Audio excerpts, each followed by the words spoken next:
So guys आज की video में हम लोग बात करने वाले एक बहुत ही महायुद्ध के बारे में। मुझे लगता है कि इसी पे वर्ल्ड वार 3 अपना हो जाएगा। तो ये महायुद्ध है साइंस वर्सेस कॉमर्स पे कि कौन ज्यादा बेटर है, किसमें ज्यादा स्कोप है, किसमें फ्यूचर है और इंडिया या फिर कह लो कि पूरे वर्ल्ड का फ्यूचर किस स्कोप में दिख रहा है। अब उसको स्टार्ट करने से पहले मैं बता दूं कि मेरे लाइफ में बहुत ही सारे ऐसे फनी इंसिडेंट रहे हैं साइंस और कॉमर्स को लेके। और अगर तुम इस बात से कंफ्यूज हो कि वहां पर जो लिखा हुआ है हमने लिखे कि मैंने दोनों पढ़ा है, तो मैं तुम्हें बता देता हूं मैंने 11-12 साइंस से करी है और मैं ग्रेजुएशन में कॉमर्स से ग्रेजुएट हो रहा हूं। तो इसीलिए मैं इस चीज को ज्यादा क्लियर बता सकता हूं कि दोनों में से वैल्यू किसकी ज्यादा है। तो मिलते हैं इंट्रो के बाद और समझते हैं सारे चीजों को। All my life I've been working for the money. All my life I've been chasing after honey. All my life you could never take it from me. Got me confident. हाय मेरे भाई, और इस महायुद्ध में तुम्हारा फिर से स्वागत है। और आज हम लोग बात करने वाले हैं साइंस वर्सेस कॉमर्स पे। अगर अपनी पर्सनल लाइफ के बारे में बात बताऊं तो मैंने लिया था साइंस और मेरे सारे दोस्तों ने ले लिया था कॉमर्स।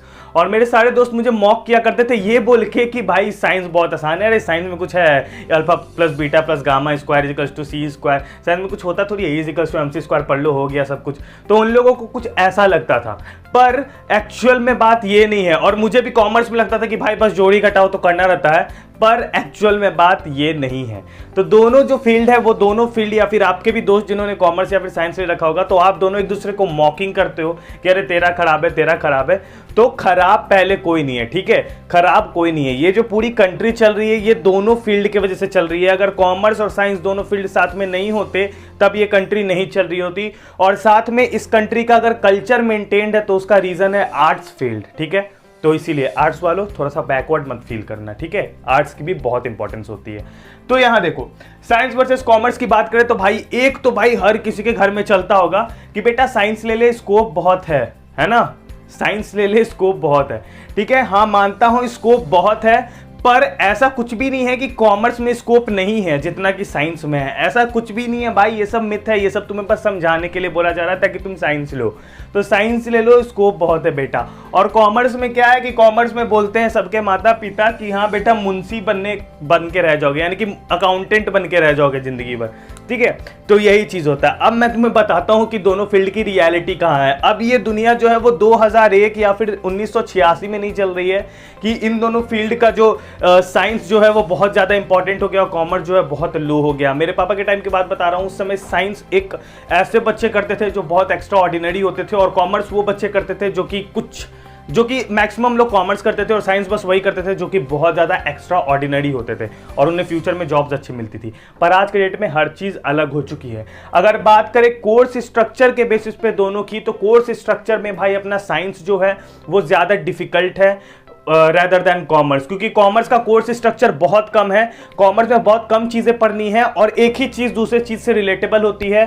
और कॉमर्स जो होता है वो ज़्यादा मतलब कह सकते हैं टाइड अप नहीं है, वो बहुत ही ईजी और बहुत ही ईजिली कैच होने वाली चीज़ है। पर वही अगर बात करें हम लोग साइंस की, तो कोर्स स्ट्रक्चर के मामले में साइंस थोड़ा कॉमर्स से डिफिकल्ट हो जाता है, क्योंकि साइंस में आपको बहुत अलग अलग चीज़ें पढ़नी पड़ती है और साइंस में आपको इन्फॉर्मेशन कलेक्ट करने के लिए आपको थोड़ी सी आइडिया से आप इन्फॉर्मेशन कलेक्ट नहीं कर सकते। आपको उस पार्टिकुलर चीज़ की पूरी आइडिया होनी चाहिए, तभी आपको उस चीज़ के बारे में जानकारी है। अगर आपको पूरी आइडिया नहीं है तो आपको उस चीज़ की जानकारी नहीं है, ठीक है। अगर स्कोप की बात करें तो स्कोप यहाँ पर बहुत बड़ा मैटर रखता है, बहुत बड़ा फैक्ट रखता है कि साइंस और कॉमर्स में अगर स्कोप की बात करें तो एक जो साइंस का बंदा है उसके पास अनलिमिटेड स्कोप होती है। और ये बात सही है कि उसके पास अनलिमिटेड स्कोप होती है।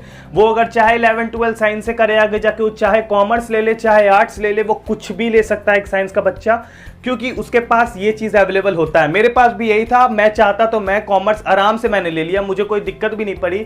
उल्टा कि मेरे लिए कट ऑफ लो हो जाएगा, जो साइंस का बच्चा होगा उसको प्रायोरिटी में रखा जाता है। अगर वो कॉमर्स में जाता है तो उससे कम कट ऑफ में भी ले लिया जाता है। अगर आप लोगों को ये कंफ्यूजन है तो मैं बता देता हूँ, ठीक है। आगे अगर बात करें कॉमर्स की, तो कॉमर्स से आप आर्ट्स में जा सकते हो, कॉमर्स से आप बहुत सारे फील्ड में जा सकते हो।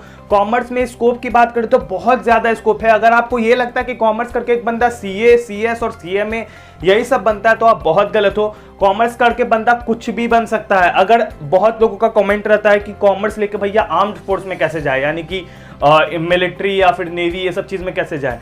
तो हर एक कॉमर्स वाले हर एक फील्ड में, यानी कि हर एक मिलिट्री फील्ड में कॉमर्स वाले लोगों की भी रिक्वायरमेंट होती है। अगर एयरफोर्स की बात करें तो XY ग्रुप में Y ग्रुप हमारे कॉमर्स वाले लोगों के लिए होता है। साथ ही में FCAT की बात करें, एयरफोर्स कॉमन एडमिशन टेस्ट की, तो उसमें BCom के लिए एक अलग सा जगह है। तो इस वजह से तुम्हारे भाई ने BCom भी ली है ताकि मैं उसमें ट्राई कर पाऊँ एक बार। तो ये चीज़ है। स्कोप की बात करें तो भाई, स्कोप की बात करें तो हाँ, ये बात सही है कि साइंस से एक बंदा कॉमर्स में जा सकता है, लेकिन कॉमर्स से एक बंदा साइंस में नहीं आ सकता है। यानी कि अगर तुमने 11-12 कॉमर्स में किया तो तुम आगे जाके BSc physics, BSc chemistry, engineering, doctor या फिर कुछ ऐसा नहीं कर सकते हो। यानी कि कॉमर्स से साइंस में नहीं जाया जा सकता है, लेकिन साइंस से कॉमर्स में जाया जा सकता है। ये चीज़ पॉसिबल है। ठीक है, आगे बात करेंगे स्टडी पे। तो स्टडी पे अगर बात करें भाई, तो साइंस और कॉमर्स की अगर स्टडी की बात करो तो बच्चों पे डिपेंड करता है कि किसे क्या डिफिकल्ट लगेगा, किसे क्या इजी लगेगा। ये जरूरी नहीं है कि किसी बंदे को अगर साइंस बहुत अच्छे से समझ में आ रहा है, इजी लग रहा है, तो वो कॉमर्स को ऐसे ही कैच कर लेगा, उसके लिए कॉमर्स लुल्लू पुच्छ हो जाएगा। ऐसा नहीं होता है। कॉमर्स अपने जगह पे हार्ड है, साइंस अपने जगह पे हार्ड है। देखो, हार्ड दोनों में से कोई नहीं है। All that matters is your interest. अगर तुम्हारा इंटरेस्ट है भाई, तो तुम्हें दोनों में से कोई भी हार्ड नहीं लगेगा, तुम्हें दोनों ईजी लगेगा और दोनों पढ़ने में रिलायबल लगेगा। ठीक है, तो अगर कॉमर्स वाले हो तो कॉमर्स तुम्हें इजी लगेगा, और साइंस वाले हो तो साइंस इजी लगेगा। कॉमर्स वाले हो तो कॉमर्स ही हार्ड लगेगा, साइंस वाले हो तो साइंस ही हार्ड लगेगा। लेकिन हाँ, ये बात है कि ये कॉमर्स वाले बच्चा जो होता है, जिसे कॉमर्स पढ़ने की आदत हो चुकी है, वो साइंस को इजीली कैच नहीं कर पाएगा। पर साइंस वाला बच्चा अगर 10-15 दिन चाहे तो कैच कर सकता है कॉमर्स को। ये बात सही है भाई। माइंड की थोड़ी सी हो जाती है, क्योंकि साइंस आपको, देखो मैं रियलिटी फैक्ट बता रहा हूँ, मैं ढोंग नहीं करना चाहता हूँ तुम लोगों के साथ। साइंस वाले बच्चों का जो माइंड होता है, जो साइंस एक्चुअली में पढ़ते हैं, जिन्होंने शौक से साइंस लिया उनकी बात नहीं कर रहा हूँ, जो साइंस एक्चुअली में पढ़ते हैं, उनका दिमाग थोड़ा सा एक्स्ट्रा सोच पाता है। और साइंस में जाने के बाद ये फायदा होता है ना, मैं साइंस में जब BCom में स्विच किया तो मेरे लिए ये फायदा था ना कि मैंने बहुत ईजिली कॉमर्स को कैच कर लिया था। उसका रीजन था क्योंकि हम लोगों ने कैलकुलेशंस को अलग लेवल पे देखा है। कॉमर्स में कैलकुलेशंस जो होते हैं वो नॉर्मल से कैलकुलेशंस होते हैं, addition, multiplication, subtraction, percentage, ratio, proportion, ये सब।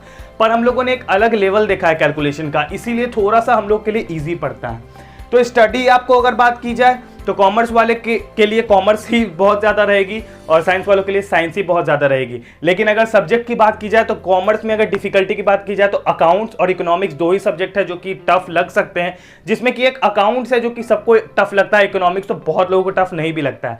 पर अगर साइंस की बात की जाए तो फिजिक्स, केमिस्ट्री, मैथ की बात कर जाए तो उसमें फिजिक्स भी टफ लगता है, केमिस्ट्री भी टफ लगता है और मैथ्स भी टफ लगता है। तो तीनों सब्जेक्ट टफ लगता है। तो यहाँ पर है कि हाँ, साइंस वाले बच्चों को उनका सारा सब्जेक्ट टफ लगता है, पर कॉमर्स वाले बच्चों को उनका एक सब्जेक्ट या फिर 2 सब्जेक्ट मैक्सिमम टफ लग सकता है।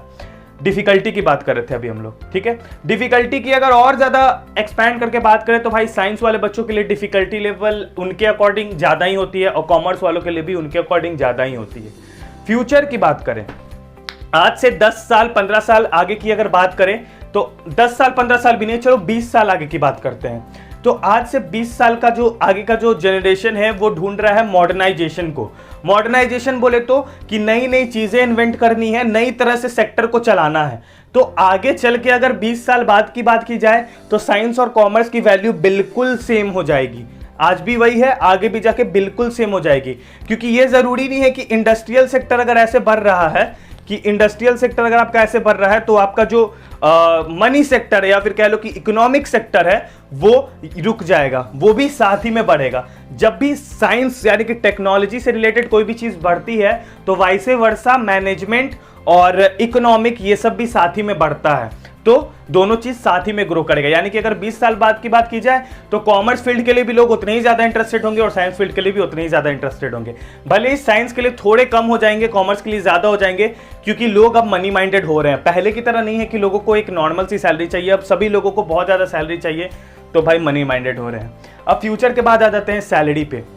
ऑनेस्टली बताऊंगा, बिल्कुल ऑनेस्टली, कोई भी गड़बड़ नहीं, बिल्कुल ऑनेस्टली बताऊंगा। ठीक है, अगर आपको ऐसा लगता है कि एमबीए जो है वो यूनिवर्सल फील्ड है तो हाँ वो है, लेकिन एमबीए एक कॉमर्स ओरिएंटेड फील्ड है। यानी कि अगर कोई साइंस का बच्चा अगर इंजीनियरिंग करके एमबीए करने की सोच रहा है तो वो इनडायरेक्टली कॉमर्स में ही आ रहा है।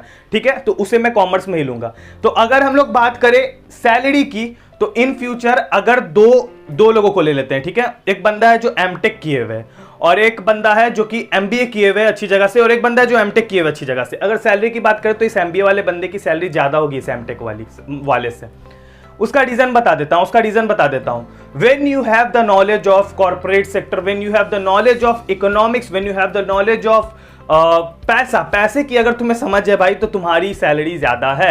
एक MBA को मैं बता देता हूं, एक MBA जिसने कैट से कर रखी है, यानी कि IIMs वगैरह से, तो उसे महीने की मिनिमम सैलरी भी अगर मिलेगी तो 2 लाख रुपए मिनिमम, अगर उसने IIM, अच्छे IIM A B C से कर रखी है।